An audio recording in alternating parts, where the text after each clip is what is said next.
देव सभा के बारे में सोच रहे हो पुत्र, लेकिन उसकी चिंता तुम मत करो। तुम्हारे गुरुदेव सब संभाल लेंगे।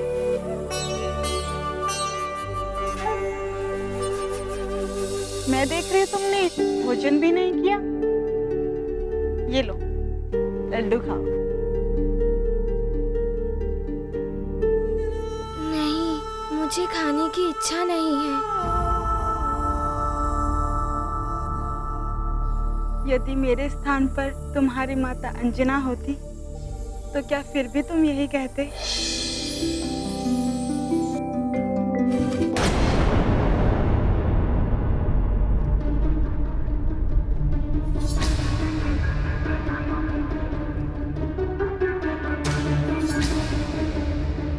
अरे, ये उल्कापिंड तो काले धुएं से घिरे हुए हैं।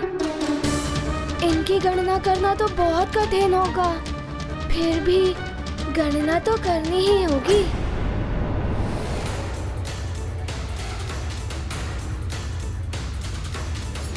ये हुआ 18 कोटि 61 लाख 12 सहस्त्र 41वां उल्कापिंड।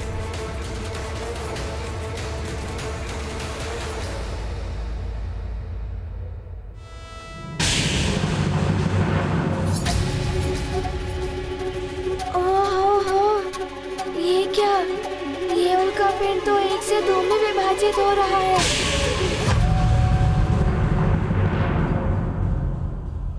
तो अब ये 18 कोटि 61 लाख 12 सहस्त्र 41 नहीं हुए।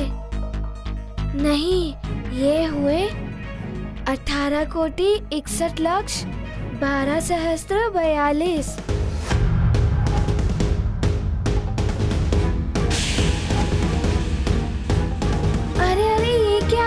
ये तो अन्य उल्कापिंड भी 1 से 2 में विभाजित हो रहे हैं। इस प्रकार तो मेरी गणना मिथ्या ही हो जाएगी।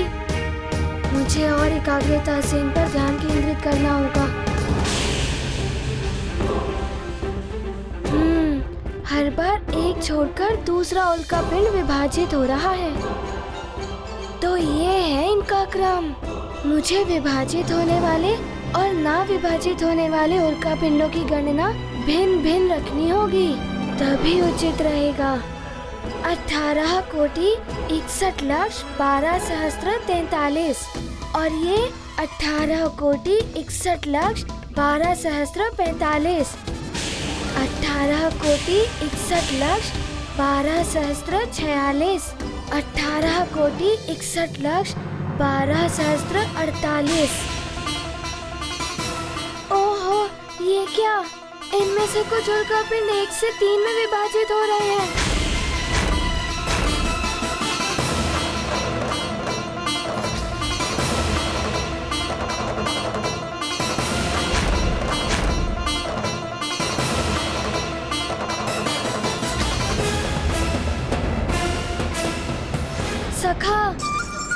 सखा, अब तुम्हें ही मेरी सहायता करनी होगी। जाओ और अपना पराक्रम दिखाओ। जाओ जाओ।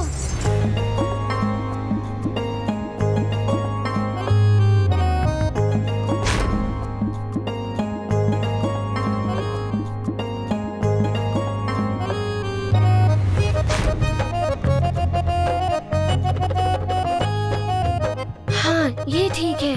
अब मेरी गणना में त्रुटि नहीं होगी।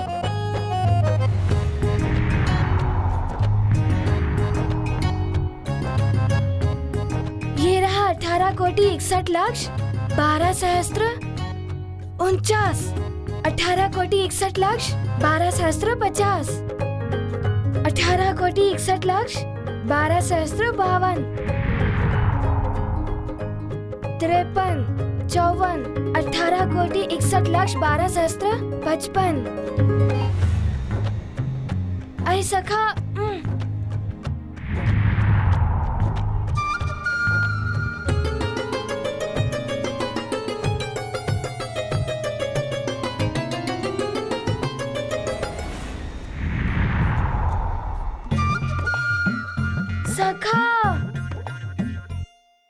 रुको।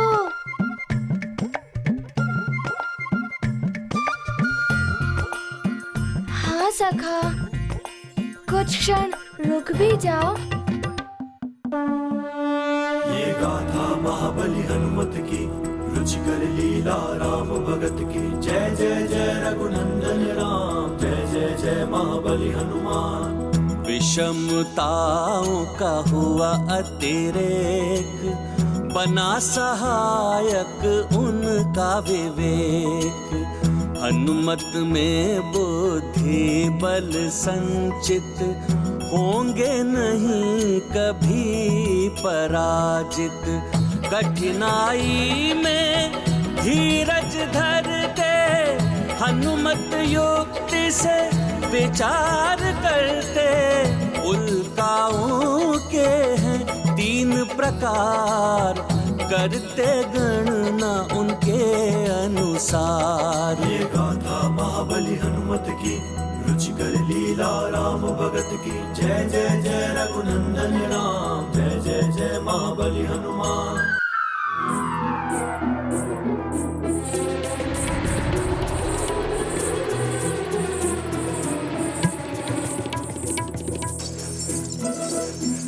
धन्यवाद सखा।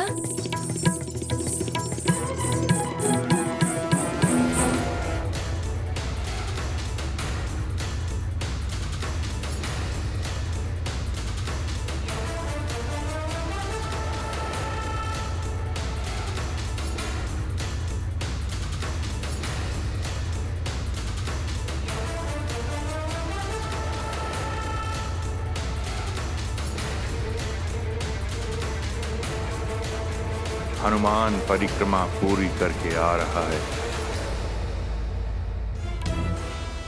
प्रणाम गुरुदेव। गुरुदेव, आपने जो बताया था, मैंने कार्य पूर्ण कर लिया है। अच्छा, पूर्ण तो किया, किंतु सफलता के साथ? हाँ गुरुदेव, पात्र में से एक बूंद भी जल नीचे नहीं गिरा और उल्का पिंडों की गणना भी होती रही। अरुण देव, आप प्रतिदिन मेरे सारथी के रूप में मेरे साथ पूरी सृष्टि की परिक्रमा करते हैं। मार्ग में जितने भी उल्का पिंड आते हैं, उनका आकलन, उनकी वास्तविक संख्या का तो ज्ञात है ना आपको? आपको हनुमान के उत्तर की सत्यता प्रमाणित करनी होगी। हनुमान, तुमने जो उल्का पिंडों की गणना की, उनकी संख्या बताओ। 1,06,33 उल्काएं। नहीं हनुमान, तुमने सही प्रकार से गणना नहीं की। उल्का संख्या हनुमत ने सुनाई, अरुण देव ने अनुचित बतलाई। नहीं होंगे हनुमत असफल, कठिन श्रम होता नहीं निष्फल। क्षमा कीजिए देव, पहले मेरी पूरी बात तो सुनिए। मैंने तो अभी आपको पूरी गणना तो बताई ही नहीं है। ये तो मात्र वो उल्का पिंड है जो 1 से 3 में विभाजित हुए थे। इनके अतिरिक्त 2,14,14,334 वो उल्का पिंड थे जो 1 में से 2 विभाजित हुए थे। इस प्रकार कुल मिलाकर 24,66,13,636 उल्का पिंड थे। अरुण देव, बताइए, क्या हनुमान की गणना ठीक है? हे प्रभु, मेरी गणना ठीक हो, कहीं मुझसे कोई त्रुटि ना हो गई हो।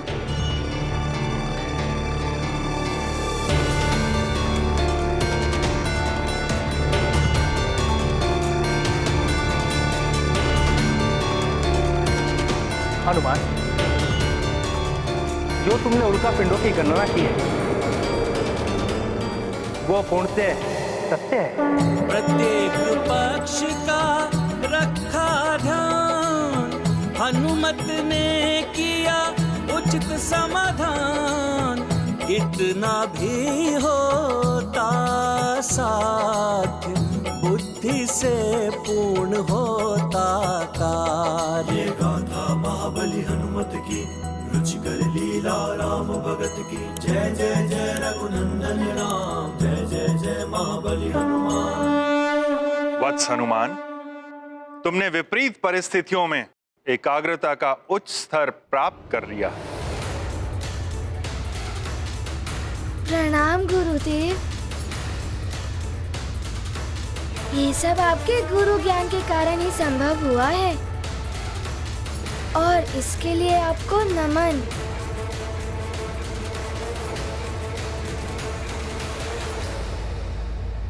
प्रणाम सूर्यदेव। प्रणाम। कीर्तिवान भवा पुत्र हनुमान। आप यहाँ? देवराज इंद्र की ओर से कोई संदेश है? हाँ सूर्यदेव, वरुण देव के अनुरोध पर देवराज ने कल प्रातः आपातकालीन देव सभा बुलाई है। आपातकालीन सभा? किंतु क्यों? हनुमान की शिक्षा रोकने के लिए। हनुमान की शिक्षा रोकने के लिए?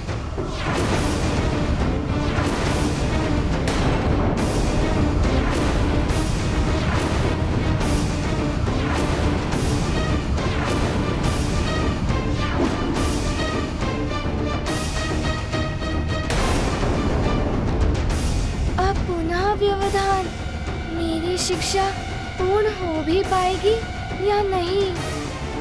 मुझे मात्र 7 दिवस में शिक्षा पूर्ण करनी है। अब कैसे पूर्ण होगी मेरी शिक्षा? ऐसा कैसे कर सकता है कोई देव? सूर्यदेव, मुझे आज्ञा दें। प्रणाम। गुरुदेव, आपके द्वारा ली गई परीक्षा में मैं उत्तीर्ण रहा हूँ। फिर कोई कैसे मेरी शिक्षा को रोक सकता है?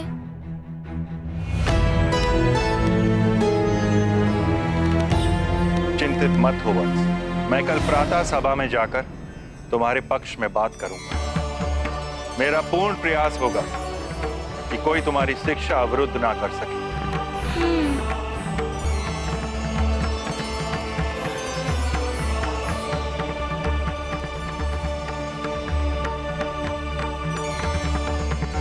संध्या काल हो गया है हनुमान, तुम्हारी आज की शिक्षा पूर्ण हुई। अब कल प्रातः देव सभा से लौटकर तुम्हारी आगे की शिक्षा आरंभ होगी। मुझे स्वयं ज्ञात नहीं पुत्र कि ये क्या हो रहा है। प्रणाम गुरुदेव।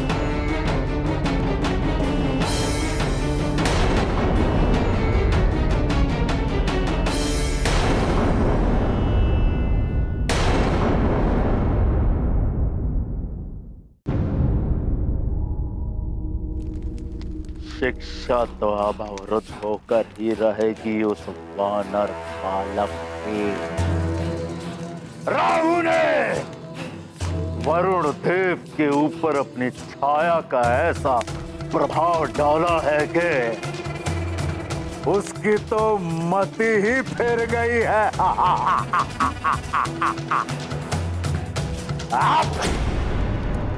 वरुण देव अब स्वयं मेरा कार्य करेंगे। वो उस वानर बालक की शिक्षा पूर्ण नहीं होने देंगे। राहु, प्रसन्न कर दिया तुमने दशानन रावण को। अब देखता हूं मैं कि वो वानर बालक अपना विशेष कार्य कैसे पूर्ण करेगा, जिसके लिए देवर्षि ने इंगित किया था। कालने में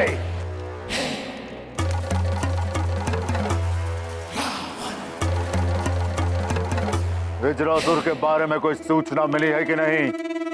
वो सुमेरु के बालकों को लेकर दंडक वन पहुंचा है कि नहीं?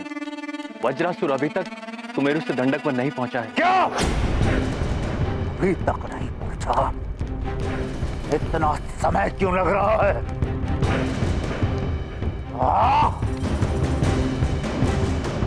और तुम सब उत्तर दिशा की ओर जाओ। अंग बंग, अयोध्या, जनकपुरी, कौशल कह आदि राज्यों से और बालकों का अपहरण करो और उन्हें दंडक वन में एकत्रित करो।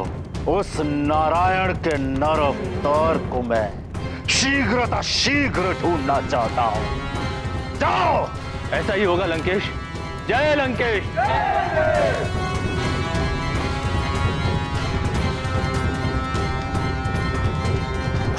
जितनी ही शीघ्रता से मैं उसे अपने हाथों से मृत्यु दूंगा,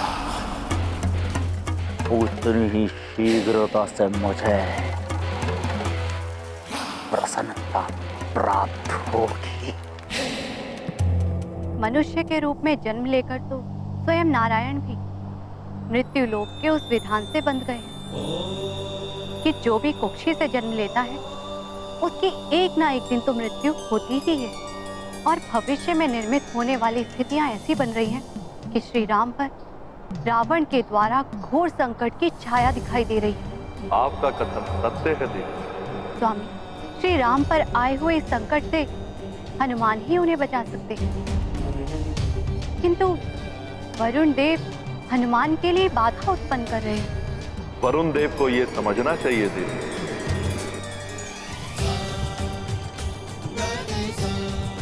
अब यह भी हनुमान की एक परीक्षा है और इस परीक्षा को भी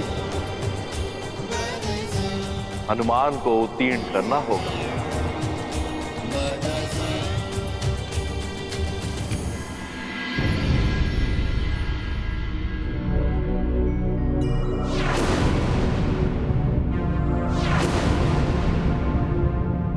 शिक्षा के लिए माँ और पिताश्री तो अधीर हैं ही, किंतु जिनके लिए मेरा जन्म हुआ है उनसे मिलने का उद्देश्य कैसे पूर्ण होगा मेरी शिक्षा की पूर्णता के बिना।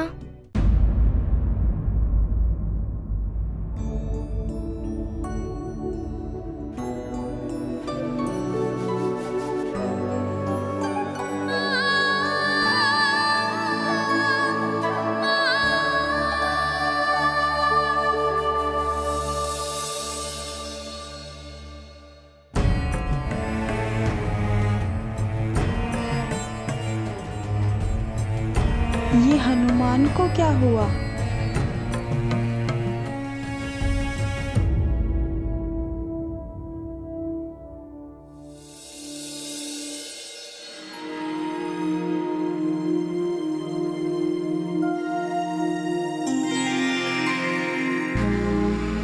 प्रणाम गुरु माता। यशस्वी भव पुत्र।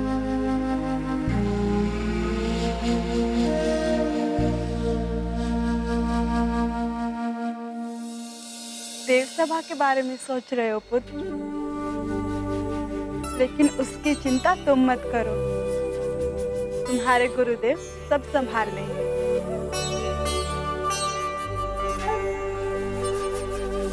मैं देख रही हूँ तुमने भोजन भी नहीं किया। ये लो लड्डू खाओ।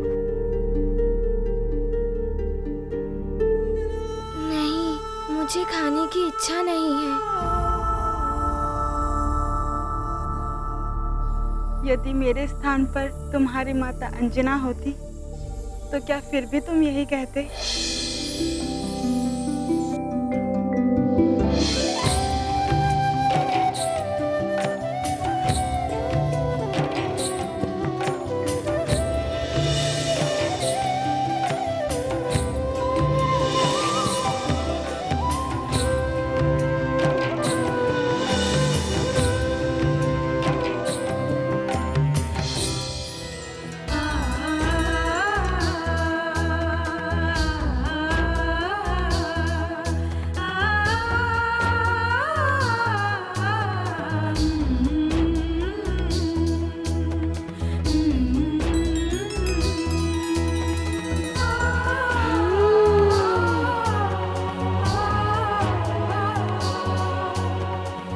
सब ठीक हो जाएगा पुत्र।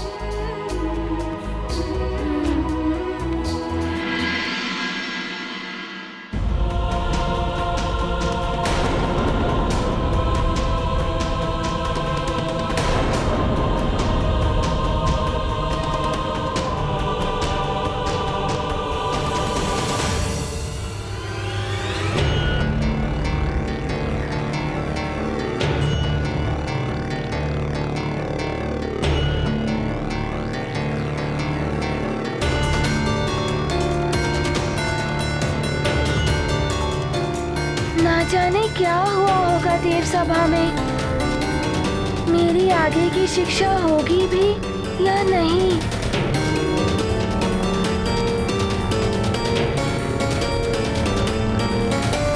हनुमत हैं अति आशंकित, होगा क्या भविष्य अनिश्चित।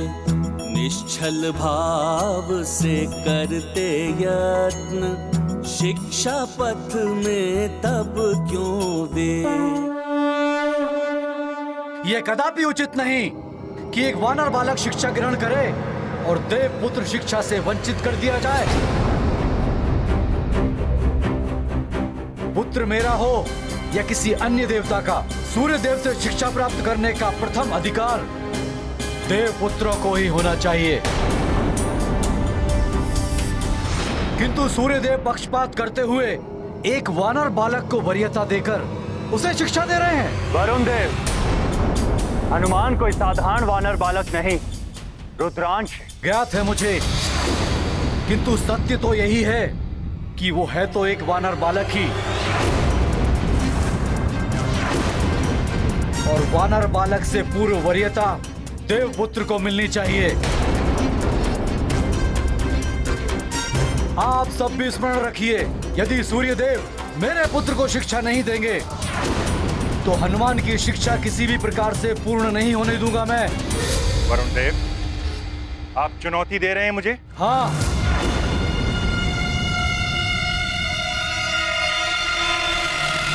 क्योंकि पक्षपात किया है आपने।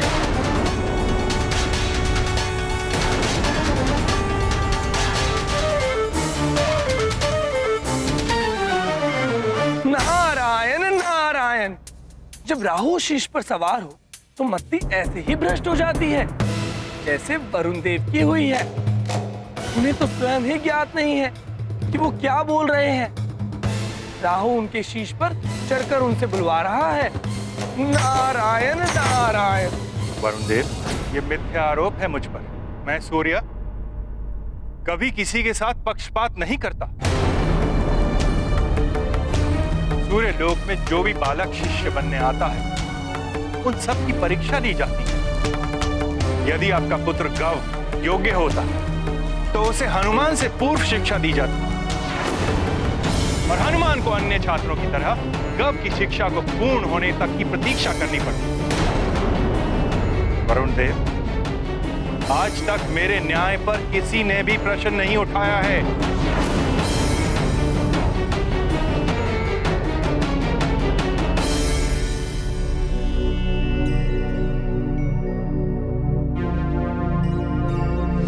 तो आज मैं उठा रहा हूं प्रश्न, हनुमान को शिक्षा के लिए प्राथमिकता देना यही आपका पक्षपात है। और ये पक्षपात आप क्यों कर रहे हैं ये मैं बताता हूं। मैं ही नहीं, आप सबको भी ज्ञात है कि सूर्य देव को रावण के बंधन से हनुमान ने मुक्त कराया था।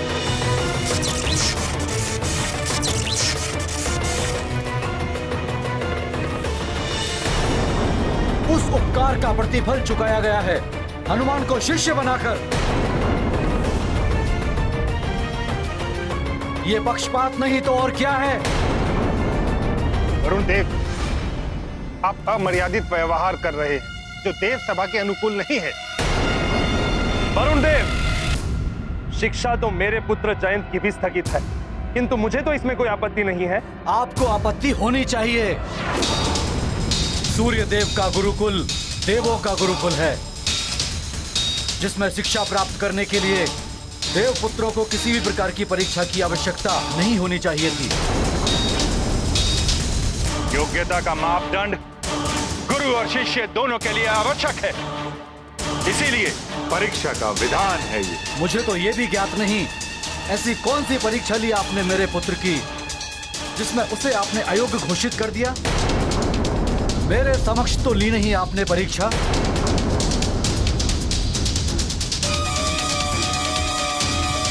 यदि मेरी परीक्षा पर आपको संदेह है तो मेरे पास उसके लिए भी एक हल है, जिससे यह प्रमाणित हो जाएगा कि हनुमान मेरा शिष्य बनने के योग्य है या गव की अयोग्यता का मेरा निर्णय अनुचित है।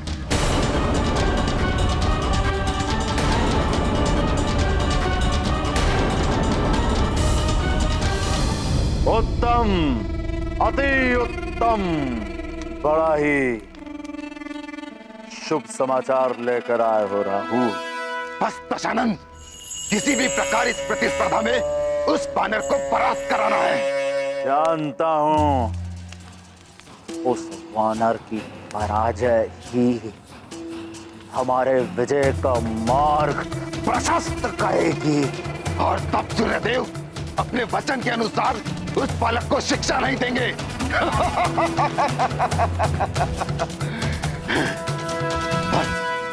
बस चिंता इस बात की है कि उस हनुमान के पास मायावी शक्तियां हैं और वरुण देव के पुत्र गौ के पास ऐसी कोई शक्तियां नहीं। गौ के पास ऐसी कोई शक्ति है नहीं, पर होगी। उसे शक्तिशाली बनाऊंगा मैं, दशानन रावण। उस वानर बालक के पास दिव्य शक्तियां है ना, तो गौ को मायावी शक्तियां प्रदान करूंगा मैं। उन शक्तियों को पाने के पश्चात गौ सहजता से उस वानर बालक को परास्त कर देगा।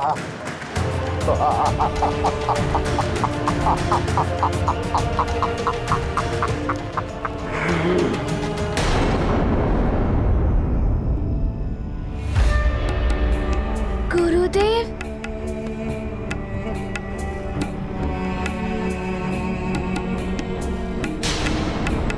प्रणाम गुरुदेव। गुरुदेव, क्या निर्णय हुआ देव सभा में? क्या आप मुझे शिक्षा प्रदान करेंगे ना? पुत्र, तुम्हारी शिक्षा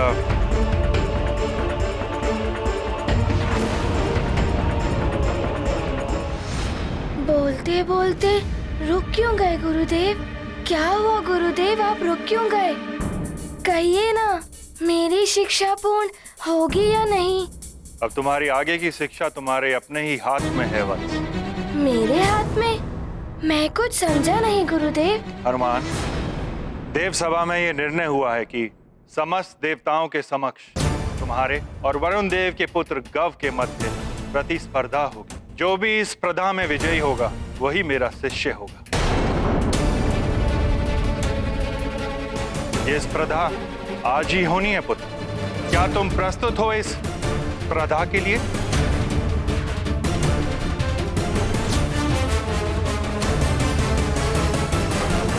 मैं किसी भी स्पर्धा के लिए प्रस्तुत हूँ गुरुदेव। मुझे अपनी शिक्षा पूर्ण करनी है।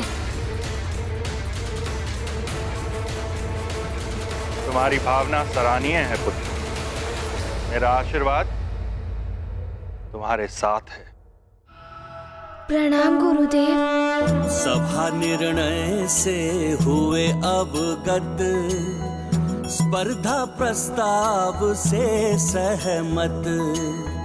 अपनी क्षमता में रख विश्वास, शुद्ध मन से करेंगे प्रयास।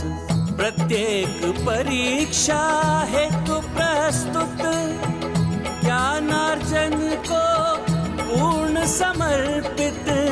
हनुमत हो स्वयं पर निर्भर, उद्देश्य प्राप्ति को है तत्पर। गौ, ध्यान रहे, युद्ध हो या प्रतिस्पर्धा, विजय परम लक्ष्य होता है। विजय शक्ति से प्राप्त हो या युक्ति से। मैं तुम्हें युक्ति की जितनी शक्तियां प्रदान कर सकता था, मैंने तुम्हें प्रदान की हैं पुत्र। अब ये तुम पर निर्भर करता है कि तुम उस वानर को कैसे परास्त करते हो। पिताश्री, आज उस वानर पुत्र को ये ज्ञात हो जाएगा कि ये देव पुत्र के समक्ष वो तुच्छ है और तुच्छ ही रहेगा। इस प्रतिस्पर्धा में विजय आपके पुत्र की होगी पिताश्री। पुत्र, मुझे तुम पर विश्वास है। मेरा आशीर्वाद है तुम्हारे साथ। वरुण देव,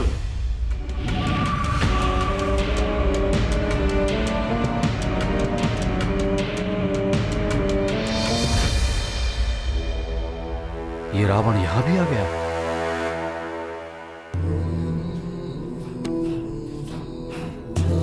लंकेश, आप यहां वरुण लोक में? वरुण देव, रावण के लिए कोई भी लोक अगम्य नहीं है। धरती से स्वर्ग लोक तक, ब्रह्मलोक से सूर्य लोक तक मैं कहीं भी आ जा सकता हूं। मैं तो आपके पुत्र को आशीर्वाद देने आया हूं, जिसके बिना इसकी विजय संभव नहीं है। क्या सोच रहे हो वरुण देव? इसकी विजय सुनिश्चित करने के लिए इसे मायावी शक्तियों की आवश्यकता है, जो इसे केवल मैं दे सकता हूं। और ये मेरी मायावी शक्ति तुम्हें विजय दिलाएगी पुत्र। किंतु मैं इनसे कोई शक्ति क्यों लूं? पुत्र, ये यहां मित्रता के भाव से आए हैं। अभी तुम्हारा लक्ष्य है विजय की प्राप्ति।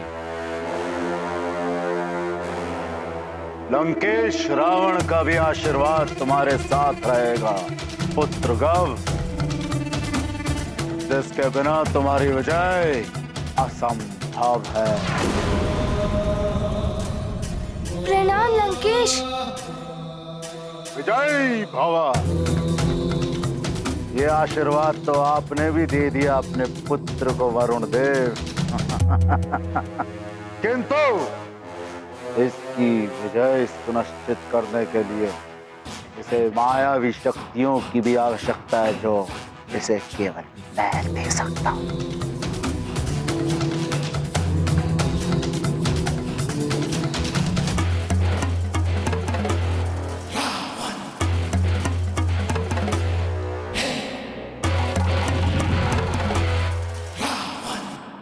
ये लोग अब यही है मायावी मुद्रिका। इस मुद्रिका की मायावी शक्तियां तुम्हारी विजय सुनिश्चित करेगी पुत्र। ले लो।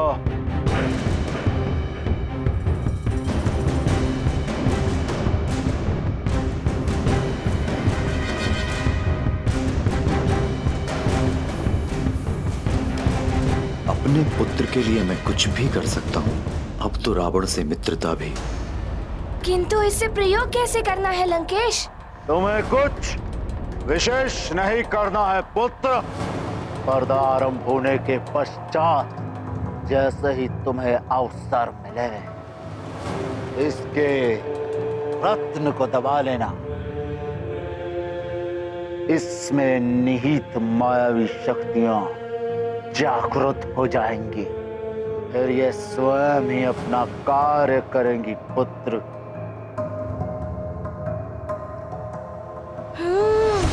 मायावी शक्ति पिताश्री, अब तो विजय मेरी ही होगी। उस तुच्छ वानर को परास्त होना ही होगा। किंतु स्मरण रहे पुत्र, इसका उपयोग तुम केवल एक ही बार कर सकते हो। यदि दूसरी बार इसका उपयोग करोगे तो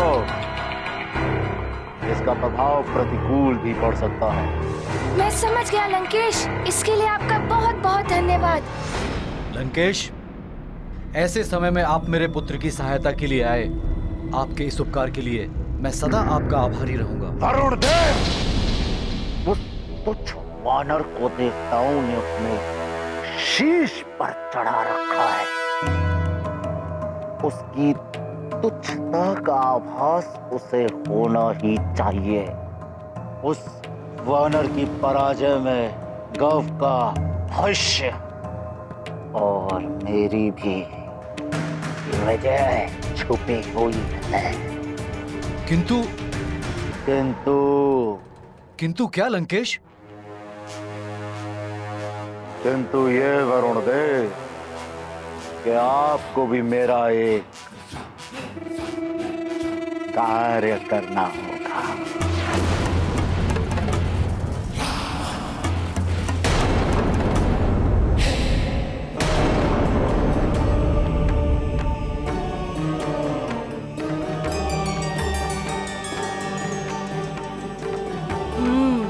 हम भी तो देखें हनुमान और गव के मध्य कौन सी स्पर्धा होने वाली है। ये वरुण देव कहाँ रह गए?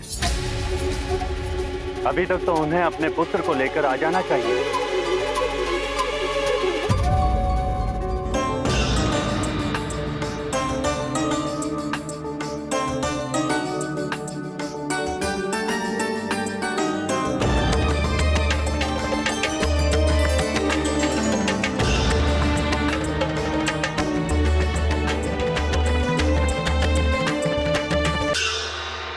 प्रणाम वरुण देव।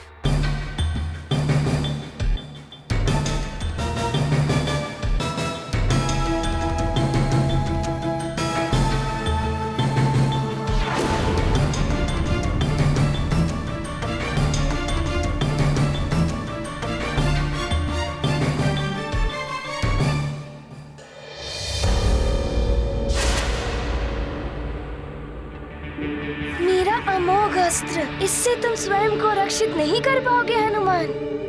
देवगुरु बृहस्पति, वायुदेव, अग्निदेव एवं यहाँ उपस्थित सभी देवगण एवं बालकों, आज आप सबके समक्ष एक स्पर्धा होगी हनुमान और गव के मध्य, और जो भी स्पर्धा में विजेता होगा उसे ही सूर्यदेव की शिक्षा प्राप्त होने का अधिकार होगा।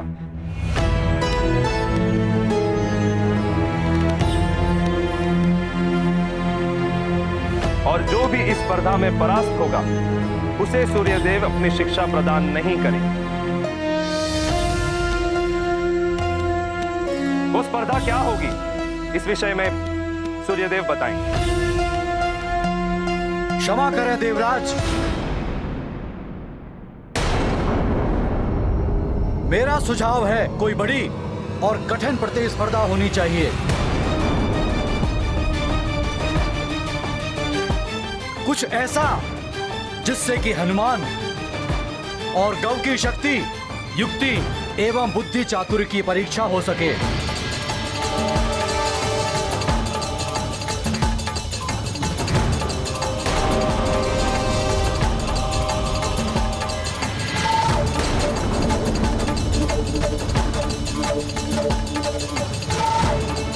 एक बार सूर्यदेव बड़ी प्रतियोगिता के लिए हाँ कर दे, फिर मैं वो करूंगा जो रावण ने कहा था। मैं ऐसी प्रतिस्पर्धा रखूंगा कि वरुण देव भयभीत होकर स्वयं ही अपने पुत्र को प्रतिस्पर्धा से हटा लेंगे।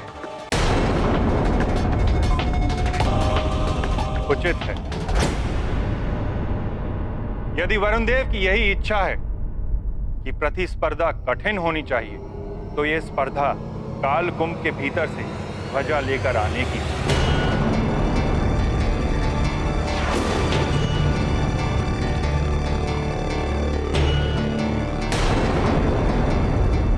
सूर्यदेव, आज तक कालकुंभ से कोई भी ध्वजा लेकर बाहर नहीं आ पाया है।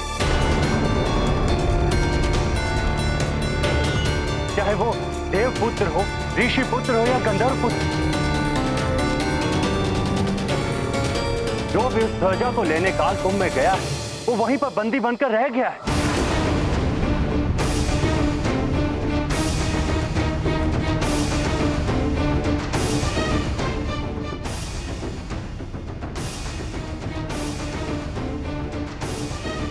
कालकुंभ की रक्षा करने वाले सैनिक भी महायोद्धा हैं।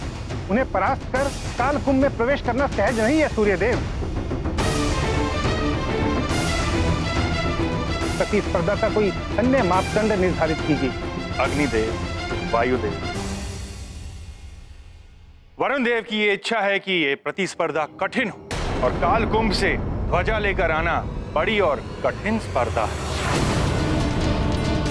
हाँ, यदि हनुमान या गव को इस काल कुंभ में जाने से भय लगता है, तो वो अपनी पराजय स्वीकार करके प्रतिस्पर्धा को समाप्त करा सकते हैं।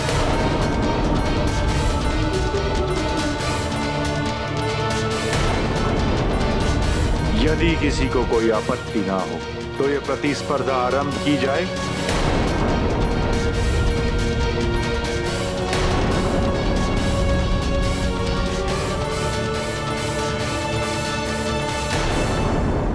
राम भक्त महाबली हनुमान को जानना हो तो चैनल को सब्सक्राइब करें और बेल आइकॉन दबाना न भूलें।